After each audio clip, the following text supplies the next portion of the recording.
तो मैं फिलहाल अभी आ पहुंची हूं शांतनु ठाकुर जी के पास। उन्हीं से जान लेते हैं उनके लोकसभा के बारे में।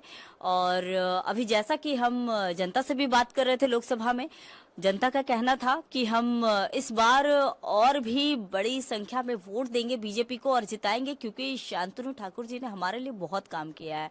तो शांतनु जी, सबसे पहले तो आपका बहुत बहुत स्वागत है हमारे चैनल में। धन्यवाद। इस बार आपको क्या लगता है? पिछले बार तो हमने देखा कि 1 लाख से भी ज्यादा वोटों से आप जीते थे। इस बार क्या उम्मीद है? इस बार और भी ज्यादा वोट से जीतेंगे, क्योंकि माननीय प्रधानमंत्री जी के नेतृत्व में पूरे देश में जो काम हुआ है, उसके साथ साथ मेरे लोकसभा में जो काम हुआ है, पिछले 65 साल में इतना काम किसी ने करके नहीं दिखाया जो माननीय प्रधानमंत्री जी के नेतृत्व में पिछले 5 सालों में इधर हुआ है। तो जनता ने इसको एक्सेप्ट किया है। जनता चाहते हैं और भी ज़्यादा डेवलपमेंट हो। आप मंत्री होने के नाते राज्य में मंत्री हैं, तो आपने अपने लोकसभा के लिए क्या कुछ काम किया है? अभी कुछ देर पहले मुझे पता चल रहा था कि एम्स में भी आप अपने लोकसभा से कई लोगों को भेजते हैं। फिर कई जो हैंडीकैप हैं उनके लिए भी आपने काम किया है। मथुआ समुदाय के लोग तो काफी खुश हैं आपसे। तो और क्या कुछ आपने किया है अलग से? देखिए, सबसे बड़ा डिमांड था सीए हो चुका है। ये तो विकास की बात हो गई। विकास से हट के हम बात करते हैं। बार बार आपके संगठन में एक अंतर कला की बात निकल कर आती है। आसनसोल देखा, श्रीरामपुर देख रहे हैं, कई ऐसे लोकसभा में देख रहे हैं। तो आप राज्य में मंत्री हैं, कई जगह अब देख ही रहे होंगे। तो ये क्या अंतर कला कहीं ना कहीं, जो 35+ आप लोग का नारा है इस बार बंगाल में, तो इसमें कहीं ना कहीं वोट और सीट में कमी आएगी क्या? देखिए, जितना बड़ा परिवार होगा वो परिवार में उतना ही समस्या भी रहेगा। अगर परिवार एक साथ रहने का तय कर लेता है तो समस्या नहीं होता है। तो हमारे बीजेपी का जो परिवार है बहुत बड़ा है, विश्व के सबसे बड़ा गणतांत्रिक दल है। तो इसके लिए इसके घर में भी थोड़ा बहुत झमेला होता है, लेकिन वो झमेला रोड तक नहीं पहुंचते हैं। संदेश खाली के मुद्दे को आप चुनाव में कितना गंभीर मानते हैं? लेकिन वहीं देखिए कि अभी ममता बनर्जी चुनाव आयोग के पास जा रही है। शुभेंदु अधिकारी पर आरोप लग रहे हैं कि उन्होंने एक सजाया है, खुद से करवाया है। तो क्या है ये सब? कितना आपको फायदा मिलेगा या इससे फिर नुकसान हो जाएगा? बीजेपी को यहाँ पर नुकसान झेलना पड़ सकता है। ये ममता बनर्जी का एक रचा हुआ नाटक है और ढोंग है। ठीक है, हम लोग देखे हैं कि संदेश खाली में क्या हुआ है। शाहजहां जैसा आदमी वहाँ है और उसके द्वारा जो जो क्षति लोग, खास करके हिंदू लड़की माताओं को हुआ है, जो नेगेटिव इम्पैक्ट है, वो तो टीएमसी को मिलने वाला है। लोग आंखों के सामने देखा है क्या चलता है उधर। ममता बनर्जी का पोल खोल चुका है। तो इसको लेके लोग ज़्यादा एंटरटेन नहीं कर रहा है जो ममता बनर्जी कर रहा है। तो वो भारतीय जनता पार्टी के पक्ष में है और उसके पक्ष में ही रहेंगे। देखिए, बनगांव में तो मथुआ समुदाय का वोट ही वही कहा जाता है कि उनके वोट से ही निर्णय होता है कि कौन जीतेगा कौन हारेगा। सीएम कह रही है कि मैं सीए लागू नहीं होने दूंगी। तो कैसे, इन चीजों को कैसे आप देखते हैं? सीएम का कहाँ रोल रहा है इधर से? फेडरल स्ट्रक्चर को साइड में रखकर उन्होंने पार्लियामेंट में बिल जो पास किया है वो डायरेक्ट इम्प्लीमेंटेशन के लिए नेट पोर्टल को यूज किया है। तो यहाँ ना डीएम को यूज होगा, ना डीएम कोई इसमें घुसकर कुछ काम कर सकता है। तो डायरेक्ट आदमी अगर पोर्टल में घुसकर इसका एप्लीकेशन करेगा तो सीएम का कहाँ रोल रह रहा है? अगर ऐसा ही है कि सीए लागू नहीं होने देंगे, इन लोगों को सिटीजनशिप नहीं होने देंगे, तो मेरा जो कहना है ये सीएम को सुनना पड़ेगा।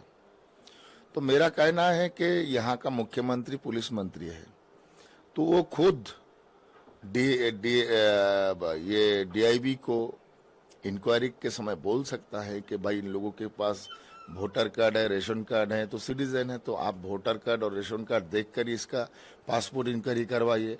71 का पहले का दलील क्यों चाहिए इसको? ये उद्वास्तु है। इसके लिए ममता बनर्जी ने बहुत सारे पैसे इनकम कर रहा है डीआईवी के द्वारा। और ये अभी जब सिटीजनशिप इन लोगों के पास आ जाएगा, कार्ड होल्डिंग इनका हो जाएगा, तब ये 71 साल से पहले का जो दलील है और कोई डॉक्यूमेंट्स है, इसको दिखाना नहीं पड़ेगा।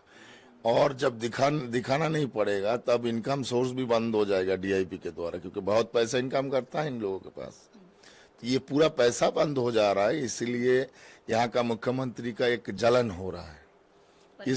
परेशानी है, जलन है कि इतना पैसा मेरा इनकम सोर्स बंद हो जाएगा, इसीलिए ये सीए का विरोध कर रहा है। एक तरफ से हमारे लोगों को ठगा कर पैसा ले रहा है, दूसरी तरफ इनको सिटीजन बनने से मना कर रहा है। ये दौड़ा नीति है, ये पूरा जालियाती है। देखिए, एसएससी स्कैम का मामला अभी सुप्रीम कोर्ट में चल रहा है। आप किस तरह से देखते हैं इस मामले को कि जनता पर इसको लेकर कितना असर पड़ेगा? एसएससी स्कैम, अच्छा, एसएससी स्कैम जो है, ये तो एक बहुत बड़ा मोटा इशू है, क्योंकि पार्थ चट्टोपाध्याय का जो पेट है इतना बड़ा हो गया था खा के। उनके घर से कितना पैसा निकला है सभी देखे हैं। तो सिर्फ ये बात नहीं है, शिक्षा दफ्तर ने यहाँ का शिक्षा का हालत जो कर चुका है वो बदतर से बदतर हो चुका है। क्योंकि अगर पास फेल नहीं रहता है स्कूल में, कॉलेज में, तो इसका मतलब होता है कि छात्र और छात्राएं को कुछ भी पता नहीं है एजुकेशन क्या चल रहा है। एजुकेशन के एटलीस्ट 34% मार्क लेकर पास करना है। जब ये बर्डन रहता है छात्र छात्राएं के ऊपर, तो तब ये विषय के लिए वो लोग थोड़ा पढ़ते हैं कि 30% मार्क हमको लेना चाहिए। लेकिन जब सरकार ने पास फेल उठा देगा, तब वो तो पूरा फ्री हो जाएगा, हर साल में मेरा पास हो जाएगा, मेरे को पढ़ाई नहीं करना है। तो आप सोचिए कि अंतर से साइकोलॉजिकली इन लोगों को कितना मार दिया जा रहा है कि पूरा निरक्षर बने। सरकार तो इसके खिलाफ चली जा रही है, वो कह रही है ऐसा कुछ है ही नहीं। बीजेपी हमें बदनाम करने की कोशिश कर रही है, बीजेपी को दंगाबाज पार्टी कहा जा रहा है। जब से बीजेपी आई है तब से राज्य में दंगा हो रहा है। हम देख रहे हैं, हम यहाँ का लोकल आदमी हैं, बाहर से नहीं घुसे हैं हम लोग क्यों टीएमसी को छोड़ दिए हैं? हमारे पहले तो सभी लोग टीएमसी करते थे, यहाँ क्यों छोड़ रहा है? उसके नेचर देखे हैं, उसका फ्यूचर विजन देखे हैं कि वो क्या करना चाहता है। बंगाली में एक सत्यजीत राय का एक सिनेमा है, हीरोक राजार देश है। तो हीरोक राज बना रहा है ये जगह को ममता बनर्जी।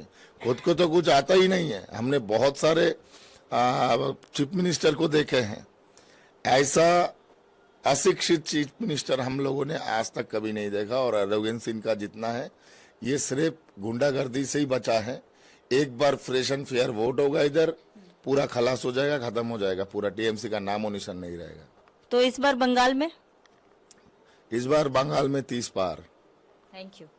तो आपने सुना, हमारे साथ थे राज्य मंत्री शांतनु ठाकुर थे। उन्होंने कहा कि इस बार बंगाल में अच्छी वोटों से बीजेपी बहुमत हासिल करने वाली है। और साथ ही उन्होंने कहा कि ममता बनर्जी कहीं ना कहीं डरी हुई है। फिलहाल के लिए इतना ही, दीजिए इजाजत। कैमरा पर्सन राजीव मंडल के साथ मैं संगीता झा, कोलकाता। जय हिंद, जय भारत।